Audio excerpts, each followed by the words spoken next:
Hey folks, welcome to CFO Chat. As always, your front row seat with the Chief Finance and Value Officer. Anytime a corporate action happens, you know where to get your lowdown. Stanbic Bank released their numbers as banks begin releasing the half-year numbers. We are privileged as always to have on set Dennis Musau. Karibu sana. Asante. Our favorite guest. Karibu sana, Dennis. Thank you so much. Dennis, congrats on your half-year numbers. This conversation will be largely on the income statement, the balance sheet, and the new strategy. Okay. And I'd like us to start from your income statement. So the top line to me looked a bit shaky. Very sweet dividend pronouncement by Stanbic. Broadly speaking, let's start from there. How do you characterize the half year? I'll choose my starting point as a dividend. And thank you very much for having me on set. The revenue play was a bit, shaky is not too bad a characterization. Our revenue went backwards year on year 4%. Yeah. I would say I'm very proud with that kind of an outcome, and I'll tell you why. Revenue in broad terms, or in the simplest of terms, in the manufacturing world is volume times price. Yeah. Right? Very happy with volumes. If you think about your funded business and non-funded. We did see some very good growth in our customer numbers. We did see some very good growth in our liabilities, and I'm sure we'll get to that. We did see some very good growth in our average customer assets, not necessarily this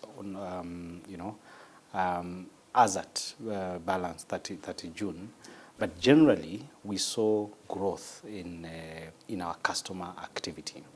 Our digital channels, which we watch very closely, recorded a close to 15% revenue growth and revenue volumes. So that for me was very positive. Volumes was a little adjusted by some significant transactions that we had at the start of last year. Price is where we had a bit of a challenge this first quarter. And price in the context of net interest margins, which went backwards close to 50 basis points. A big part of that is cost of mobilizing deposits. Yeah. And also the fact that the market has seen elevated interest rates over the last while, so not necessarily something unique.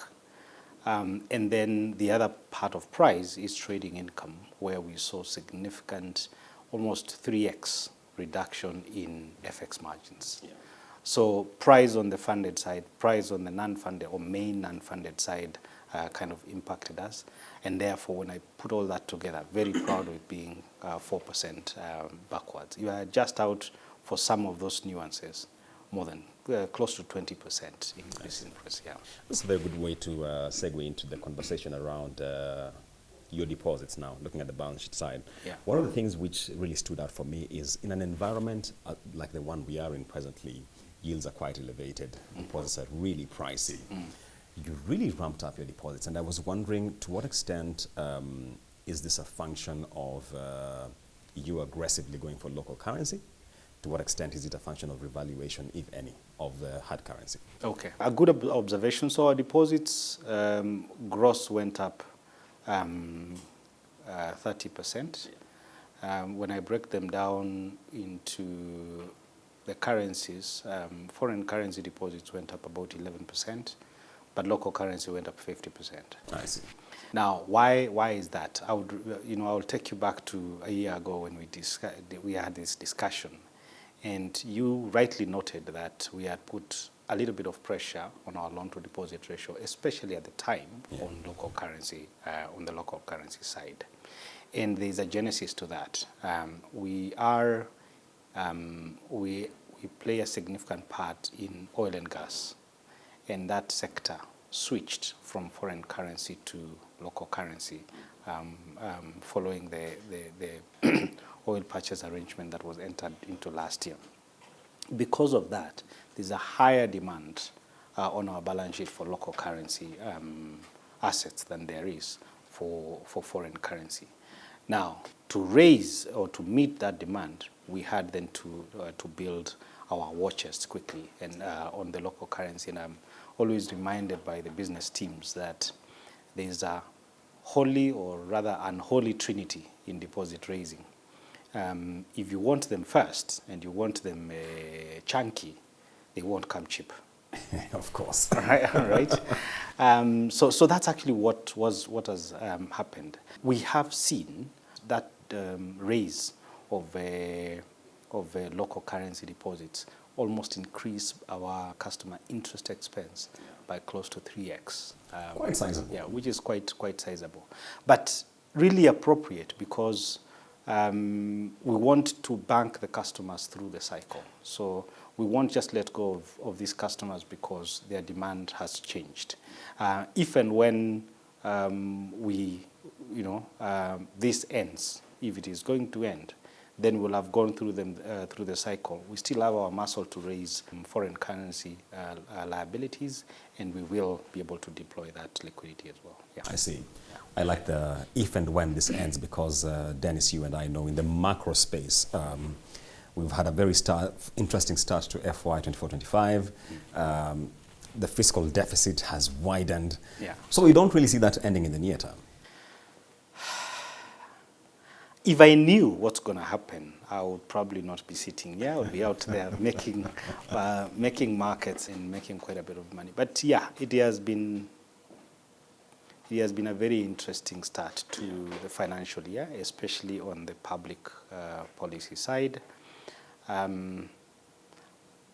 I think the world changed permanently in 2020. Yeah. I think since 2020, and maybe this is when I started watching how things just unfold. But we've seen every year come with new, almost previously untold challenges. From COVID to locusts to floods to things. Russia, Ukraine, and Spain. Just everything.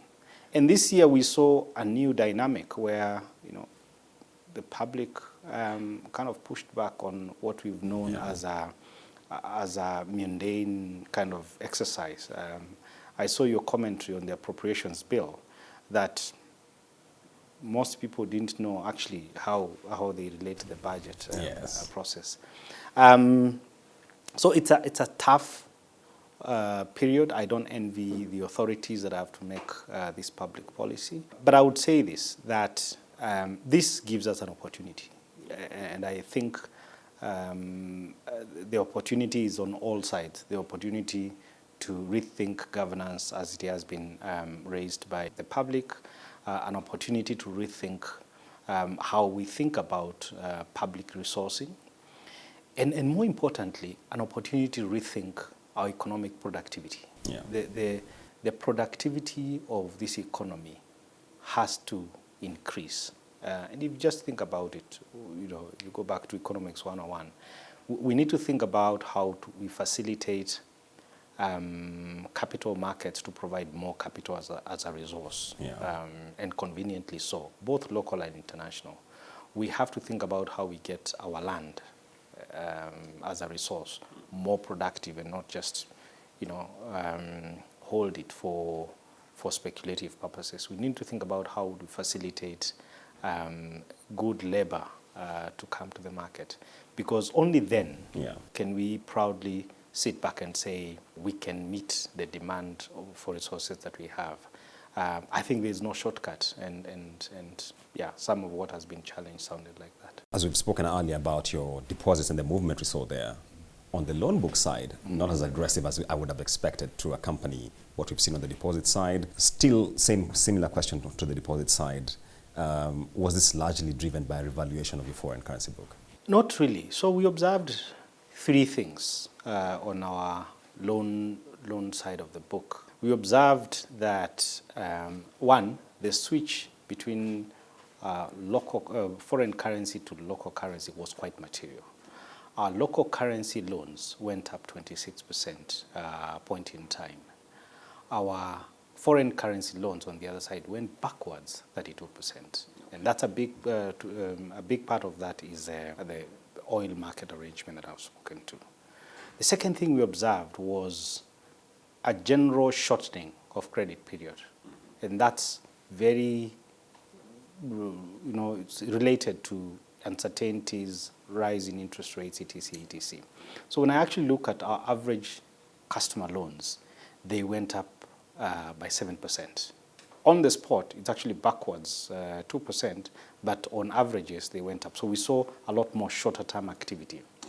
And then 3, for customers who had the ability to repay or early repay their facilities, because of rising interest rates, we saw some customers repay, which is actually welcome because it means that they're keen on their financial management. So we saw those 3 strands, and that's actually what is leading us to the balance sheet that we see. For us, what's exciting is seeing higher or increasing customer activity, average balances, etc. And yes, what we've seen on our book is not necessarily very different from what is being reported in the industry. Private sector credit now printing at 4.3% increase is kind of where we see the market. But one stark difference between Stanbic and the industry is when you talk about your asset quality, because yes. I mean, considering all the concerns I've had about credit risk in this market, I actually looked at your numbers on the NPL side and I thought, you guys are doing pretty well. Yeah, I think this is one stat I am particularly very proud of. Yeah. And I know I have sung this song before, but the NPL ratio is an outcome. Yeah. It's an outcome of 3 critical activities. The first is your origination capability. And we have worked very, very hard to build a strong origination, evaluation, selection capability. The second is your monitoring and walking the highs and lows of business and personal financial affairs with the customers through the cycles, because cycles will come. Someone who borrowed a mortgage maybe in 2017, they've seen the best and the worst of it over the last 8 or so years. So walking that distance with them is really critical.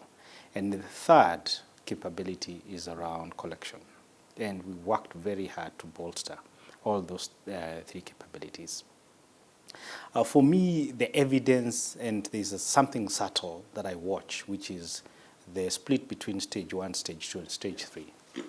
So when we spoke in June last year, our split between stage 1, stage 2, and stage 3 was 80, 11, 9. 80% stage 1, 11% stage 2, and 9 stage 3. In December, it was 81, 10, 9. I see. So minimum movement in stage 3? Yes. Yeah.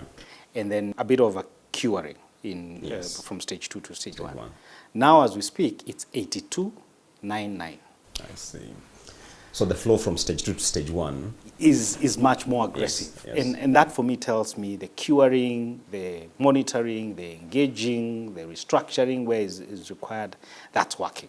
That's what we kind of observed in our book. That's the first part. The second part is there's also kind of the customer selection in the industries and the sectors that we've banked, and the customer profile that we've banked have continued, have been resilient. And then someone would ask, but you're kind of stuck around that 9% area. Yes. And that 9% area is something we'd like to bring down. There's a big part there that is about big sticky names that take a lot of time to resolve, and we continue to kind of walk that journey. We think we're coming close on some of them, but hey, we want to be in business if we have non-NPLs. So, but Dennis, now to that point, if you really want to trim it further below 9, where would your sweet spot be? Below 9 would be good. Actually, if you look at our if you look at our 2026 targets, we've actually set our eyes on below 9%. Yes. We think we can get our corporate sector NPLs quite low. I see. Like significantly much lower than the 9%. On the business and commercial / SME sector, things tend to be a little uncertainty, so we can live with a bit of a higher there.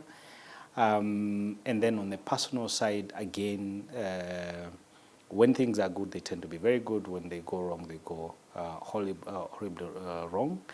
So we think the blended view if we can get to anywhere between 7 and 9%, I think we'll be doing very, very, very well. And that gives you a lot of headroom to unwind your impairments, as we've seen in the latest numbers. Yeah, it's accounting is very exciting, and maybe allow me to just comment on our 22% reduction in impairments, because I was reflecting on when we put out the flash numbers internally. I was like, this sounds counterintuitive. Why would you be releasing impairments at a time, or why would you be booking less impairments at a time when you're seeing that really cropped up in my mind, by the way. Yes. And three things came to mind. Number one, the point I've made about sticky NPLs, which we have built impairment over time as we have walked the milestones with the customers. About a year ago, or say 18 months ago, our coverage ratios were in the mid-40s, 44, 45%. As we speak today, our coverage ratios on those NPLs is closer to 70%, 68% to be specific. So we've actually built that over time, taking cognizance of our resolution approaches and progress we're making. So that's the one part. Number two, we've benefited from the currency appreciation, believe you me. So about 54% of our NPLs are foreign currency. Yes. We currently carry the Kenya shillings equivalent of the impairment that you need on those loans. Then when the currency appreciates, then you get a credit note from those. So we saw a bit of a credit note from that. And when I combine those two factors, we end up with a CLR of a credit loss ratio of about 1.3%. Our target is around 2% to 2.1%. And therefore, when I normalize actually for the currency appreciation, we come to that within that risk appetite, which is quite good. Quite interesting there. Yeah. Quite interesting there. One of the things which stood out for me, and as we transition now into your new strategy, is on your cost to income side. If you look at the strategy vis-a-vis where you are, it looks like Stanbic is sending a signal to the market that, look, we feel that we have been ultra efficient, maybe almost to a fault. We could reverse this a bit. Is that a correct inference? You know, I never tell you that you're correct. I'm going to tell you you're partly correct. We've set our sights on a 41 to 43% cost to income ratio. Correct. And we derived that thinking about our ability to generate revenue, but our ability to continue making the right investment, both in people, technology, and infrastructure to support the growth, including customer channels. We have progressed quite well in each of those strands. And therefore, to print 40.4% through the first half of this year, against 43% towards in 2023, then 45 before, then 48 before. It kind of tells the story of gradual increase. But I don't think we are walking away from 41 to 43%.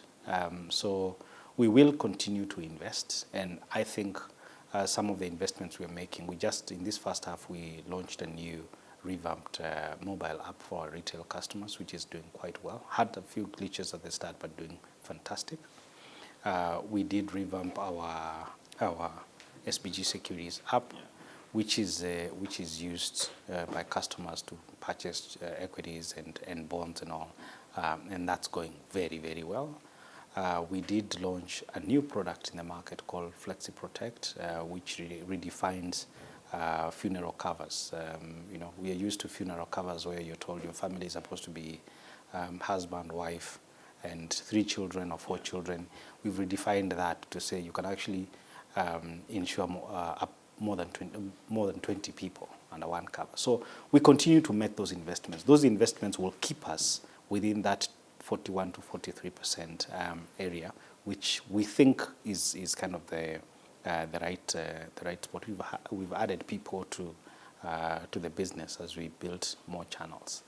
I think what is more important is to ensure that each of these investments, each of these people that we're bringing on board, we maintain productivity and outcomes out of them. So trying to generate more and more revenue, working with our customers, interacting with our customers, building on our client experience while at it is kind of what we'd like to see. So that ratio, 40.4%, is deep green in our internal ragging. We think 41 to 43 is the right spot. I see. Yep. You've mentioned efforts especially focused on the retail. And I think part of the sentiment I get from the new strategy is Stanbic Bank's vision or plan to recast itself from this corporate and investment banking focused entity to cascading its business to the retail side. The retail market already has strong incumbents. Yes. And when I look at that, my question is, do you intend to go there scale playing or do you intend to niche play?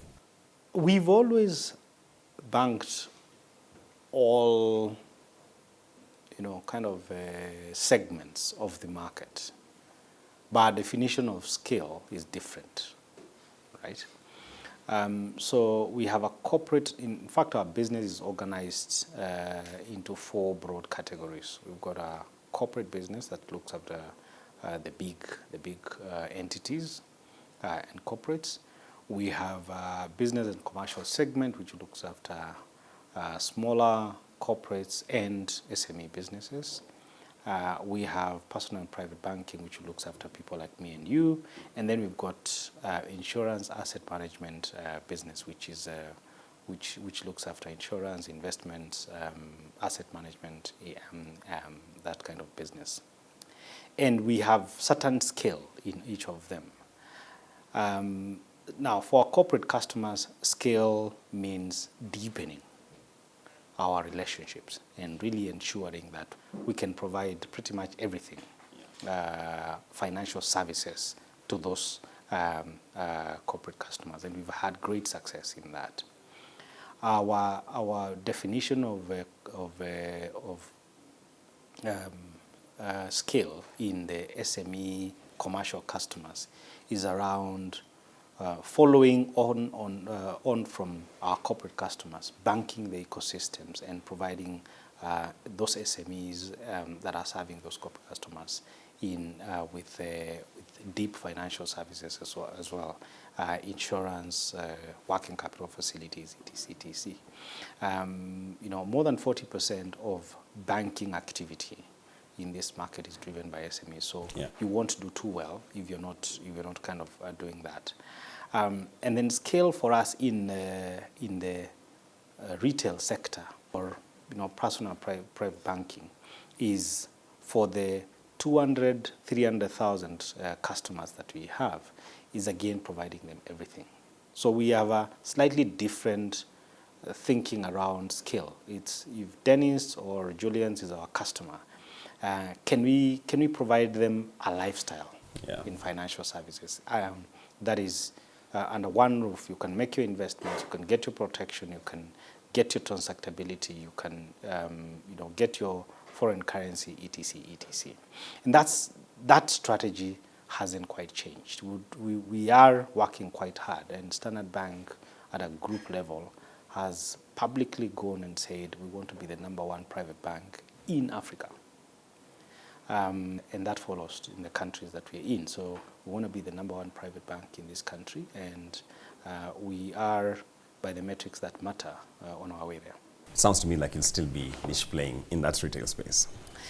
We will be achieving scale by the Standard Bank Stanbic definition. I see. Yes. Still on the retail segment. So as you increase your throughput on that side, how do you safeguard yourself on the credit risk side aspect? Because it seems to be a very huge challenge on that pocket of the market. For corporates, it goes back to the origination and the staying close to our customers. The reality is, and you're right, the reality is when something goes wrong in the corporate banking side of things, it goes horribly wrong. And what we've learned over many years of exercising that muscle is that I've seen deals in the pipeline for 3 years. So unlike a vehicle asset finance facility, where I think about buying a car, I talk to the bank, and tomorrow I'm probably way advanced. Home loan, think about a home, 2 months after I have a home. These deals take a lot of time to think through the business cycle. So our safeguard, our real safeguard, is in the quality of engagements, and that is driven by the quality of people we have in the corporate banking sector, and they are good at these kind of things, seeing through the cycle of the business from inception, learning from the vast experience that comes with being the biggest financial services organization across the continent, learning from mistakes, because we have made mistakes in the past, and when they've been made, they've been monumental mistakes in origination, and we've taken some lessons. So it's really the quality of origination, appraisal of the credit, staying close to these customers, and working with them when things don't work. Okay. Yeah. In your new strategy, are there areas where you would say you are currently underweight and you want to build on there? Are there areas where you'd say you're overweight? And when I talk about the overweight in specific, I know Stanbic has quite a bit of involvement in the road annuity program, for instance. I've always questioned why, but I'd be curious on your thoughts. Are we overweight? That's the easier ones. There are, naturally, for a business that's been running for 100 plus years, there are some areas where you've kind of mature. It's what you would easily call a harvest business. The business runs, the customer is happy, you're happy, and that kind of works. There are not very many, but there will be pockets of that, especially in the corporate banking business. Again, there isn't a lot of corporates in that world. What happens in that world is you continue doing what you're doing very well. You continue talking to the customers and ensuring you're delighting them. We just ran our client survey, and on the corporate side of things, we did extremely well. Something that we haven't seen in the recent past. So for those businesses, you continue doing what you're doing. You continue looking for new, nuanced opportunities, but in the same scale. But yes, there are certain other areas where we consider ourselves subscale, and I would be confident to say SME is one of those areas. In the SME world, we have about 3 to 4% market share. 3 to 4% for such an important segment of the market doesn't quite move the dial for us. So we want to really scale in that area. Again, definition of scale is what I said earlier. We are making inroads into wealth management, not the traditional private banking, but more around facilitating investments, asset management, wealth protection, starting with what I just said. So we think that's another area where we can really drive very hard. I don't know how to characterize our private banking business, but I would call it semi-mature. I think we are one of the leading private banks and executive banks in this market, but we think we can do more. So I wouldn't call it a mature business. I think we are on our way there, and the strategy that we've adopted is to really become dominant in that area, and we want to do that. As we wrap up our conversation, Dennis, going back to the dividend, yes. and I know, Stanbic has a very clear dividend policy, but I always wondered, especially when I saw the 60% up this time, to what extent do you look at where the sovereign is playing in terms of a yield perspective, and you're like, we want to benchmark against that? Actually not. Actually not. It's actually a coincidence, because when we had this conversation at TIN and you told me our yield was this much, and I thought about the government yield at the time. Yes. Then we discussed our return on equity, which at the time was 18.6%, and then there was a bond in the market that had just come at 18.4%. Precisely. It's like, okay, what's going on here? But our dividend policy remains unchanged and remains in principle on three things. Number one, we look at our capital adequacy and against regulatory requirements and internal capital buffers that are required. We look at our ability to absorb shocks in the market. And then we look at our growth prospects. So I've got a view of the drawdowns that we expect to see for the next, say, 8 to 12 months. And to the extent that we can finance those, our shareholders are a critical component in our ecosystem of stakeholders. And we've appreciated our customers by providing them good solutions. We've appreciated our staff by by compensation. I thought I was walking into a trap there.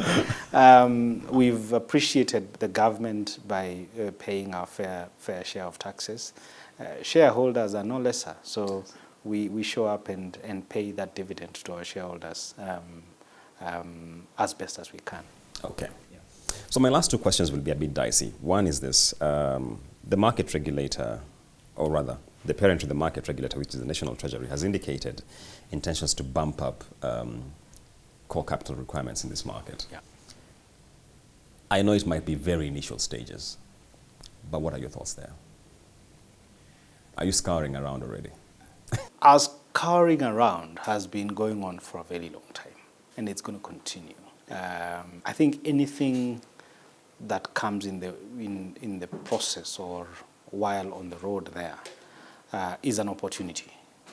But we are not scouring just because there is going to be opportunities to consolidate. I think first, just the headline story for me is that stronger banking institutions, stronger financial institutions, capitally deep financial institutions are good for any economy, because capital intermediation is a business of banking. You need strong financial institutions to be able to do that. I think even when the regulator and the National Treasury give us direction on the transition or any of that, it will be for the market players then to think about how to walk that path. But I think generally, whether we are a player or not, it is generally a positive thing. For Stanbic, our growth approach remains unchanged. We want to continue growing organically, and we have demonstrated that we've got what it takes to do that. And our 2026 strategy, which we launched last year, has very clear, achievables on the organic side of things. We want to grow. The second strand is partnerships, which we continue to explore with fintechs, with telcos, with other players in the market. And the third is inorganic. And that has been there on the table with or without new capital demands. And that inorganic doesn't necessarily restrict itself to another bank. Yeah. That is a wide canvas that we all get to play on. Okay. Yeah. Final question. Yeah. Should banks, and without getting into specifics, should banks seek the approval of the Treasury Cabinet Secretary for any interest rate reviews? Yeah, this is an interesting one. So that question, of course, comes from the case that was decided recently at the Supreme Court, and it's a very good question. I would say, first, it's a very important question that needs to be unpacked, and is definitely being unpacked by the best of stakeholders at National Treasury, at the regulator, and at the Bankers Association. We will get direction on that. Suffice to say, the case that we're discussing with is 90s lending. So it happened in the 90s lending. It has opened our eyes, or at least my eyes, to the fact that maybe as legislation has evolved, maybe there's part of the legislation that needs a fresh coat of paint, because interest rates have been regulated for a while now. So maybe let me leave it there. It is receiving a lot of attention. It is systemically important to be ignored, and we do hope to get some direction in the near future. Dennis Musau, as always, thank you so much for your time. Asante sana. Thanks for having me. That takes us to the close of CFO Chat, where we've been speaking to Dennis Musau, the CFO and Value Officer at Stanbic Bank, unpacking their half-year earnings, as well as speaking to macro issues, including the last one, which was quite sticky. We shall be keeping an eye on this to bring you the latest. Stay tuned.